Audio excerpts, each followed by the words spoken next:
Le décès de Françoise Hardy a ravivé le débat sur la fin de vie en France. La célèbre interprète de « Mon ami la rose » est décédée après une longue bataille contre la maladie, accompagnée d'une lutte fervente pour la légalisation de l'euthanasie en France. À 80 ans, Françoise Hardy nous a quittés sans avoir vu ses vœux exaucés, malgré une lettre adressée à Emmanuel Macron pour plaider sa cause. Sa disparition met en lumière un sujet délicat qui divise encore la société française. Line Renaud terriblement affectée par la disparition de Françoise Hardy. Line Renaud, profondément touchée par la mort de Françoise Hardy, a exprimé sa tristesse sur Twitter. J'ai tant de peine suite au départ de l'adorable et talentueuse Françoise Hardy.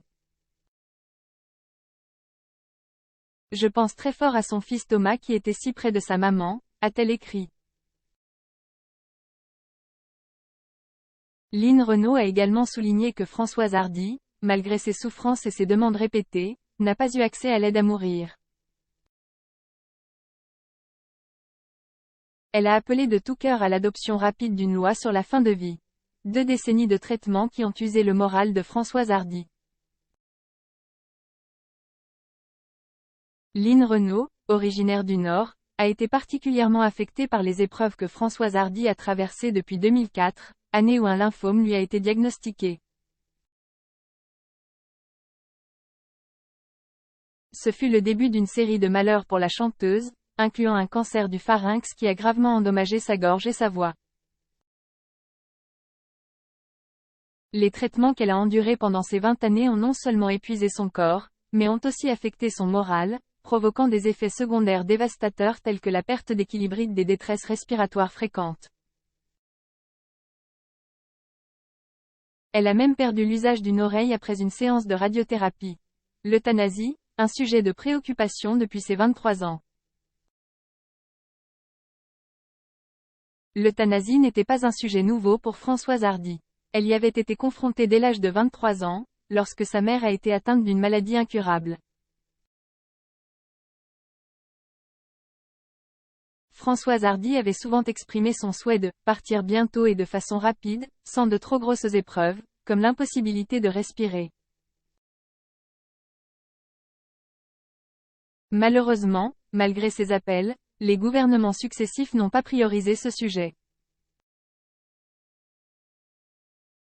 Le débat sur l'euthanasie a même été suspendu suite à la dissolution de l'Assemblée nationale par Emmanuel Macron, empêchant ainsi un vote crucial prévu le 18 juin prochain. Line Renaud, une voix forte pour le droit à l'euthanasie. Line Renaud, en deuil, n'a pas hésité à exprimer son mécontentement face à l'inaction des autorités. Elle considère que les souffrances endurées par Françoise Hardy sont une preuve accablante de la nécessité d'une législation sur l'euthanasie en France. Son cri du cœur est partagé par de nombreux partisans du droit à mourir dignement, qui espèrent que cette tragédie poussera le gouvernement à agir. Un appel à l'action en mémoire de Françoise Hardy. En rendant hommage à Françoise Hardy, Line Renaud a également lancé un appel à l'action pour tous ceux qui croient en la dignité en fin de vie. Elle souhaite que la lutte de Françoise Hardy ne soit pas vaine et que sa mort incite à une réforme significative de la législation française sur l'euthanasie. Cet appel est un puissant rappel que la question de la fin de vie touche profondément de nombreuses personnes et familles à travers le pays. Un débat qui ne faiblit pas.